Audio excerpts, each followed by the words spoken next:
ಮಹಿಳಾ ಮೀಸಲಾತಿ ವಿಧೇಯಕವನ್ನು ರಾಜಕೀಯ ಪಕ್ಷಗಳು ಪಿತೂರಿ, ನಿರ್ಲಕ್ಷ್ಯ ಹಾಗೂ ಮಹಿಳಾ ವಿರೋಧಿ ನೀತಿಯಿಂದ ಅಡ್ಡಿಪಡಿಸಿವೆ ಎಂದು ವಿಧಾನಸಭೆ ವಿರೋಧ ಪಕ್ಷದ ನಾಯಕ ಆರ್ ಅಶೋಕ ಬೆಂಗಳೂರಿನಲ್ಲಿಂದು ಹೇಳಿದ್ದಾರೆ. ನಾರಿಶಕ್ತಿ ವಂದನಾ ಅಧಿನಿಯಮವನ್ನು ವಿರೋಧಿಸುವ ಮೂಲಕ ಕಾಂಗ್ರೆಸ್ ತನ್ನ ಮಹಿಳಾ ವಿರೋಧಿ ನಿಲುವನ್ನು ಸ್ಪಷ್ಟಪಡಿಸಿದೆ. ಇದನ್ನು ದೇಶದ ಮಹಿಳೆಯರು ಎಂದಿಗೂ ಕ್ಷಮಿಸುವುದಿಲ್ಲ ಎಂದು ಹೇಳಿದರು.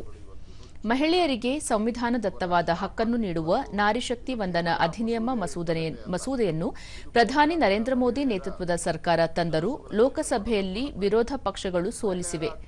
ಮಹಿಳಾ ಸಬಲೀಕರಣದ ಮಸೂದೆ ವಿಫಲವಾಗಿರುವುದು ಮಹಿಳೆಯರ ವಿರೋಧಿ ನಿಲುವಿನ ಸಂಕೇತವಾಗಿದೆ ಎಂದು ಹೇಳಿದರು. ಮಹಿಳೆಯರ ಹಕ್ಕುಗಳ ಬಗ್ಗೆ ಮಾತನಾಡುವ ಕಾಂಗ್ರೆಸ್ ಪಕ್ಷ ಅದನ್ನು ಕಾರ್ಯರೂಪಕ್ಕೆ ತರಲು ವಿಫಲವಾಗಿದೆ. ಮಸೂದೆಗೆ ಮತ ನೀಡಲು ಸಾಧ್ಯವಾಗದ ಕಾಂಗ್ರೆಸ್ ತನ್ನ ಮಹಿಳಾ ಘಟಕವನ್ನು ವಿಸರ್ಜಿಸುವುದು ಸೂಕ್ತ ಎಂದು ತಿಳಿಸಿದರು. 60 ವರ್ಷಗಳ ಕಾಲ ದೇಶವನ್ನಾಳಿದ ಜವಾಹರಲಾಲ್ ನೆಹರು, ಇಂದಿರಾ ಗಾಂಧಿ ಸೇರಿದಂತೆ ಕಾಂಗ್ರೆಸ್ ಸರ್ಕಾರ ಮಹಿಳಾ ಮೀಸಲಾತಿಯನ್ನು ತರಲಿಲ್ಲ. ಪ್ರಧಾನಿ ನರೇಂದ್ರ ಮೋದಿ ಅವರು ಮಸೂದೆ ತರಲು ಮುಂದಾದಾಗ ಅದನ್ನು ವಿರೋಧಿಸುವ ಮೂಲಕ ಮಹಿಳಾ ಸಮುದಾಯಕ್ಕೆ ಅನ್ಯಾಯ ಮಾಡಿದ್ದಾರೆ ಎಂದು ಹೇಳಿದರು. ಕ್ಷೇತ್ರ ಪುನರ್ ವಿಂಗಡಣೆ ಬಗ್ಗೆ ಭಿನ್ನಾಭಿಪ್ರಾಯವಿದ್ದರೆ ಆ ಬಗ್ಗೆ ಚರ್ಚೆ ಮಾಡಬಹುದಾಗಿತ್ತು.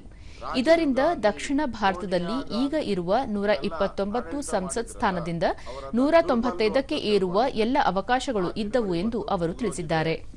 ಆ ದಿನಗಳಿನ್ನ ಇಲ್ಲ.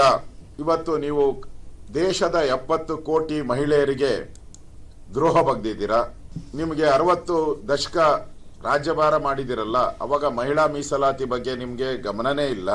ನರೇಂದ್ರ ಮೋದಿಯವರು ಈ ಶಾಸನವನ್ನ ತಂದಾಗ ಅದಕ್ಕೆ ವಿರೋಧ ಮಾಡುವಂತ ಹೀನ ಕಾರ್ಯವನ್ನ ನೀವು ಮಾಡಿದಿರಾ. ಇದು ಕೇವಲ ಒಂದು ಬಿಲ್ ವಿರೋಧ ಅಲ್ಲ, ಇದು ಕೇವಲ ಒಂದು ಬಿಲ್ಲಿನ ವಿರೋಧ ಅಲ್ಲ, ಇದು ಕಾಂಗ್ರೆಸ್ ರಕ್ತದಲ್ಲೇ ಇರುವಂತ ಮಹಿಳಾ ವಿರೋಧಿ ನೀತಿ. ಇದು ಕಾಂಗ್ರೆಸ್ ರಕ್ತದಲ್ಲೇ ಇದೆ ಮಹಿಳಾ ವಿರೋಧಿ ನೀತಿ. ಇವತ್ತು ಮೋದಿ ನಾಯಕತ್ವದಲ್ಲಿ ನಾರಿ ಶಕ್ತಿ ಜಾಗೃತ ಆಗಿದೆ. ಮಹಿಳೆಯರ ಶಕ್ತಿಯನ್ನ ಅವಮಾನಿಸಿದ ನಿಮ್ಮನ್ನ ಇತಿಹಾಸ ಎಂದೂ ಕೂಡ ಕ್ಷಮಿಸುವುದಿಲ್ಲ. ಕಾಂಗ್ರೆಸ್ ಮಾಡಿದ ದ್ರೋಹಕ್ಕೆ ಅಂತ್ಯ ಆಡೋ ಕಾಲ ಈಗ ನಿರ್ಮಾಣ ಆಗ್ತಾ ಇದೆ ಅಂತ ಅನ್ಸುತ್ತೆ.